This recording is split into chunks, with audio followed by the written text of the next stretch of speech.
welcome to a brand new episode of Good News Today. I am Simi Pasha. This is our special initiative where we showcase positive stories because we believe news needn't always be bad. First up, the incredible story of an 11-year-old boy who's managed to become a news reader with a regional TV channel in Tamil Nadu. What's even more special about this story is that Ramanujan is the first visually challenged news anchor from the region, and he's managed to realize his dream through sheer hard work and determination. The 11-year-old was born visually challenged. His illiterate parents did not see a future of Ramanujam until someone told them that there was a school for visually challenged. Today, they are proud parents.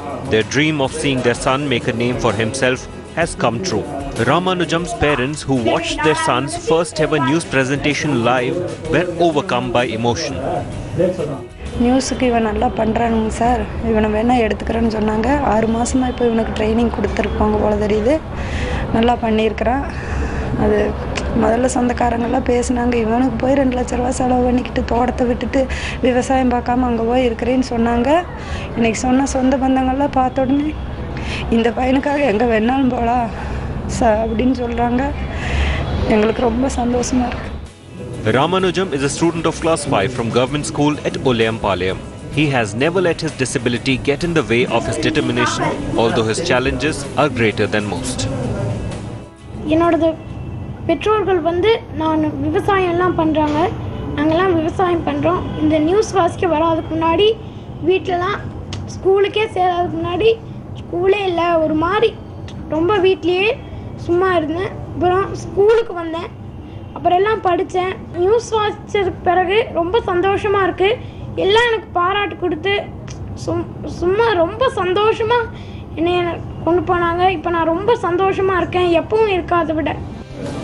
According to Lotus News, which is known for inspiring individuals, the main purpose of introducing Ramanujam was to break the stereotype of a news anchor. The channel was the first to introduce a transgender as a news anchor. News ஆங்கராக முதலாக உலகத்திலே நாங்கள் கொண்டு வந்திருக்கிறோம். இது தமிழகத்தில் மட்டுமல்லாமல் உலக தொலைக்காட்சியினுடைய பார்வையில் ஒரு மாற்று பார்வையாக இது எடுக்கப்பட்டிருக்கிறது. அகக்கண் என்ற முறையிலே இந்த செய்தி வாசிப்பாளரை கொடுத்திருக்கிறோம். இதன் மூலமாக கண்தானங்கள் நடைபெற வேண்டும். At present, Ramanujam is doing weekly news. He will anchor daily bulletins soon. With bureau inputs, headlines today. Several cities are nowadays starting cab services with women drivers to ensure the safety of women on our roads. But what about other modes of public transport? Here's the story of Sarita, the first woman driver employed by the Delhi Transport Corporation.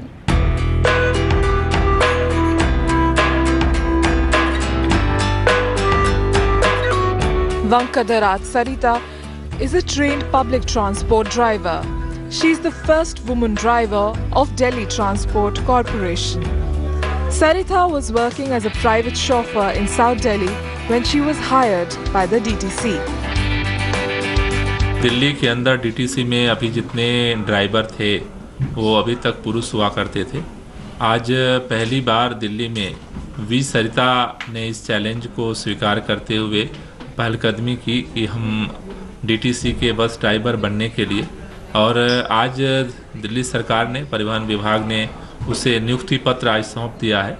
और आज के बाद से Delhi DTC के अंदर एक महिला driver एक नए अध्याय के साथ जुड़ी है.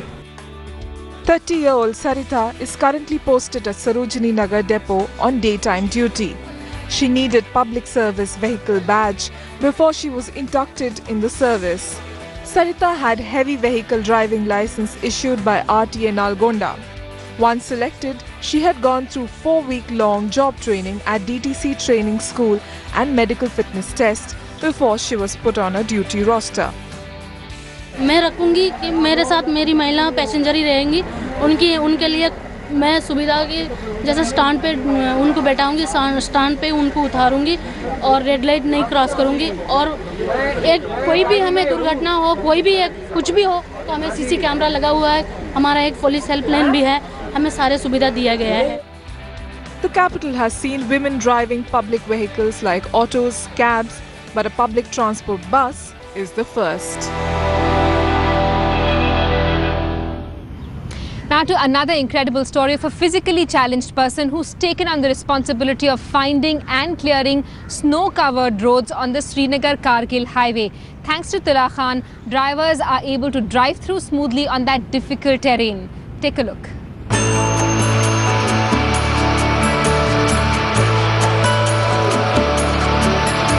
Tula Khan has been doing this for quite some time now. In fact, he has earned fame from doing this. Tula Khan is Border Roads Organization's only hope to find roads in place where roads are difficult to trace on this rocky snow-capped mountain range. He does it effortlessly. जनाब इसके बारे में हम ऐसे बता सकते हैं कि जब ये आगे निकलता है कि इसका अल्टरनेट जो है रोड हो जाता है, मतलब रोड दिखाता है ये, उसके पीछे पीछे हम लोग आता है, जो ये इशारा सुनता है और बोल नहीं पाता है, खाली इसको इशारा करना है, इशारा करके ये सब कुछ मतलब करता है। उसके बाद ये मतलब आगे आगे चलता है, जैसे ये आगे चलेगा ट्रेस कार्ड लेकर चलता है, तो उसके मुताबिक हम लोग भी इसके पीछे पीछे आ जाता है। Tula Khan is physically challenged, he can't hear or speak, but his knowledge of this terrain and his will to find a way where none dares has made him only hope for his colleagues responsible for this stretch of Srinagar-Kargil highway. With Ashraf Wani, Bureau Report, Headlines Today. Here's the story of a web portal that's helping transgenders connect with job providers across the country. Now, the Supreme Court has recognized members of the community as a third gender, but when it comes to employment, they're faced with age-old biases. Here's how the web portal is making a difference to their lives.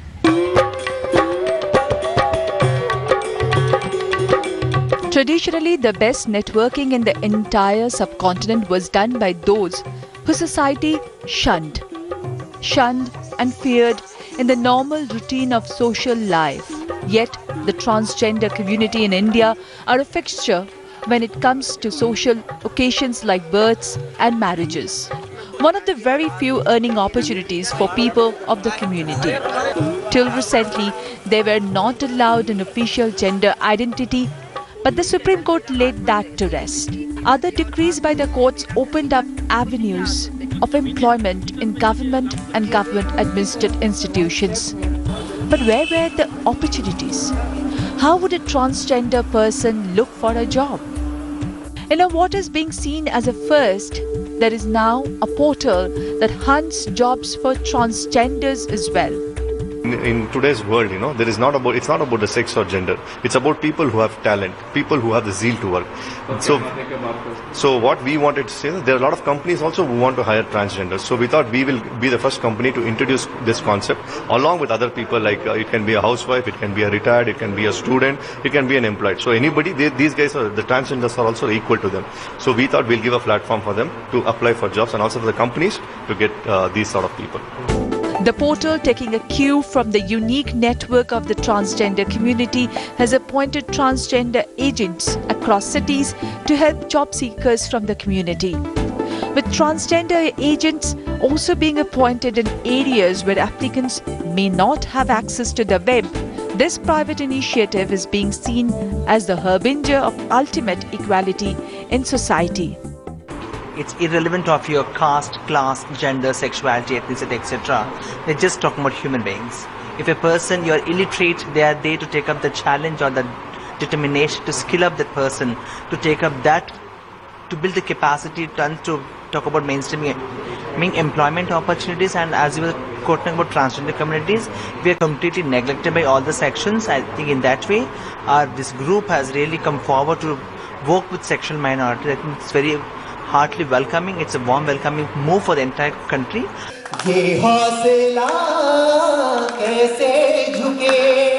The Supreme Court recognized transgenders or hijras as a third gender in an epic verdict.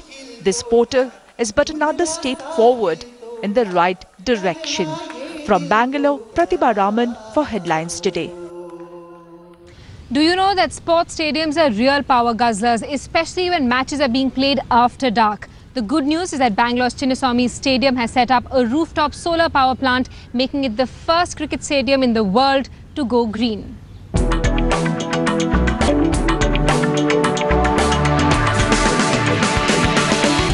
Sports stadiums around the world have become energy-guzzling monoliths that are a must-have necessity when games need to be played after the sunset. But the good news is that India is leading the way in showing how the necessity can still be had with cleaner sources of energy.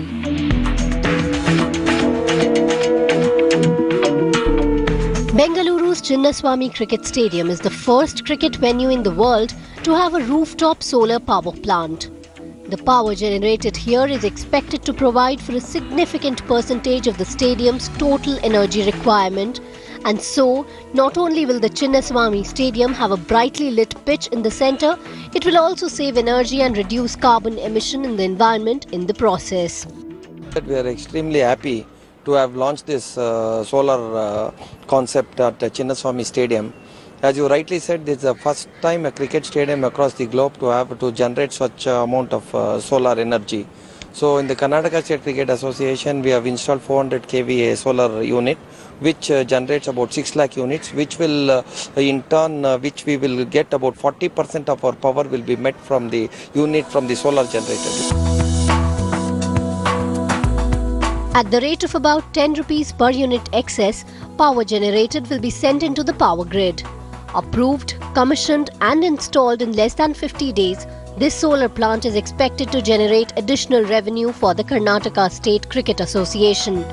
Money that will go into promoting the sport in the state.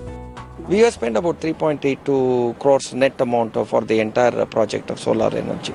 And then now we can say that all the matches in Chinnaswamy Stadium will be played under solar generated power? How? See, as I rightly told you, the entire power is getting into a grid. It's going to get accumulated and we are on a net metering system.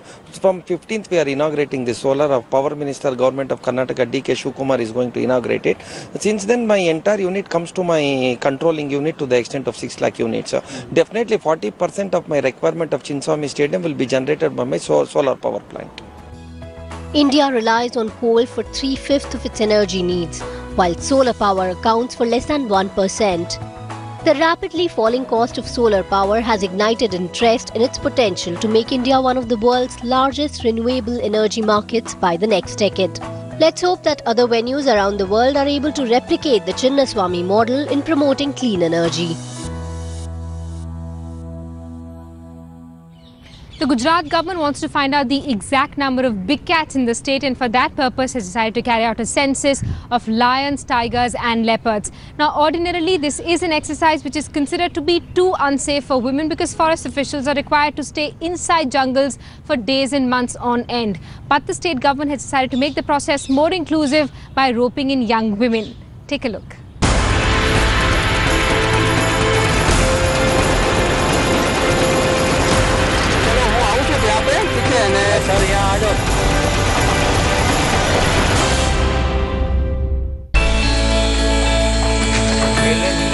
Experts have to establish the new numbers of lion population in Gir forest. The challenge can only be surmounted with the help of state-of-the-art equipment. GPS से हम line census में सिंह की गिनती में उसकी location trace करने में मदद लेते हैं. जब भी हम किसी फील्ड पे लाइन को देखते हैं तो उसकी लोकेशन इसकी सैटेलाइट व्यू में जाके वो हम नॉर्थ और ईस्ट लैट लॉन्ग नोट करते हैं और उसका एलिवेशन नोट करते हैं. इससे हमें पता चलता है कि लाइन की एग्जैक्ट लोकेशन कहाँ है और फिर उसका मूवमेंट ट्रेस करा जा सकता है. But this is not all. These women officials were trained for months for this census. They were prepared to do it as flawlessly as possible. When the time came, they were the foot soldiers to enumerate Asiatic lions in what they call a total block counting method, which is based on direct sighting. Indirect evidence, such as pug marks, will not be considered. इसके लिए हम लोगों ने GIS, GPS, camera traps और साथ ही साथ में जो एक डिजिटल कैमरास हैं, ये सारी चीज़ों को उपयोग करने में हम लोग को आएगा. कितने ग्रुप्स हैं, ग्रुप का साइज क्या है, स्ट्रक्चर कैसा है, कंपोजिशन कैसा है, कितने मेटा पॉपुलेशंस में फैले हुए हैं. The Gir covers an area of 22,000 square kilometers, almost double the area covered in 2010, when the lion population was pegged at 411. Each of the 2,200 enumerators will be handling around 1,000 kilometers each. जैसे जैसे जो इनकी एक population की वृद्धि हो रही है, टेरिटोरियल होने के कारण जो इनकी लैंड की जो रिक्वायरमेंट्स हैं वो बढ़ता जा रहा है। और आज मैं खुशी के साथ कह सकता हूँ कि जो कहते हैं ना कि सौराष्ट्र ये लैंड ऑफ लायंस है, तो ये कहीं न कहीं इनकी विस्तार जो है ना बहुत ही सुचारू रूप से जो है ना ये रिक्लेम कर रहे हैं अपने खोया हुआ विस्तार को। जी।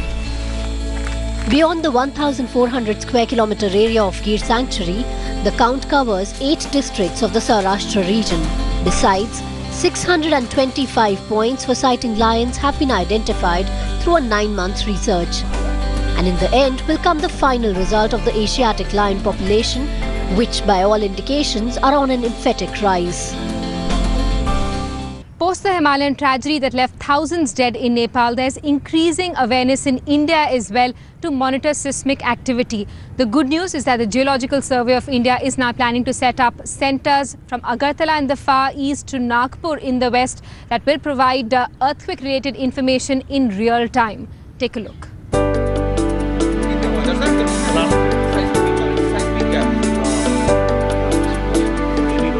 India is all set to get its very own indigenous real-time quake monitoring system like the famous US Geological Survey.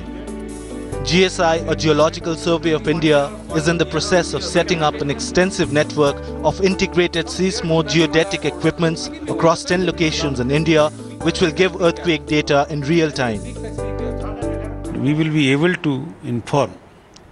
That is a real-time monitoring of the earthquakes. Like the USGS? Like USGS system. So we will be able to say that where earthquake occurs, from which direction, whatever now we are going to study in itself, that we will be tell with the help of our that labs. GSI is setting up these permanent seismo-geodetic observatories across 10 strategic locations in the country. From Agartala in extreme east, following the contours of northern mountain range, to Andaman in Bay of Bengal, to Nagpur in Maharashtra, these centers are expected to observe, monitor and report quake-related data on real time. The data collected by such observatories will then be interlinked using VSAT and collated at the Data Receiving and Processing Unit or the Nodal Office in Kolkata. Scientists hope this system would be ready by July. Geological Survey of India is establishing one of important laboratory in Kolkata, which is not in any other departments. I think it will start functioning in July or August. Once operational, just like the USGS portal, India too would be able to provide earthquake data in real time. So anyone who logs into the GSI portal can get instant information about any tremor across the Indian subcontinent in real time. Such extensive monitoring of earthquakes using these permanent observatories will provide a broader view in earthquake prediction. So it will be instantaneous? Yes. With the intensity and where it has taken place, all those information? Yes, all those information we can get and we can give to the public. Will that be shared on some portal, website as well? Yeah, yes, sir, our website is there. GSI portal is available. And that will be shared instantly? Yes, yes. And this will happen for the first time in India? Yes. No such lab in India, which we are going to establish. Every time there is an earthquake across the world or in the Indian subcontinent, the first portal that we go to seek credible information about the magnitude and intensity of the earthquake is the US Geological Survey website, which provides real-time data about any earthquake that takes place across the earth. But things are likely to change very soon, with the Geological Survey of India too coming up with its own indigenous system of real-time earthquake monitoring. The GSI is setting up 10 observatories across the country to provide and collate data that would be linked to the VSAT, and finally the data would be uploaded on the Geological Survey of India website on real time. So next time there's an earthquake across any part of India, one can easily access the GSI website and find out information in real time about the exact magnitude of any earthquake that takes place in this entire region. With camera person Shyam Sundar Ghosh, Indrajit for Headlines Today in Kolkata. That's all we could pack into this edition of Good News Today. You can send us your feedback, tweet the team at HLT Good News.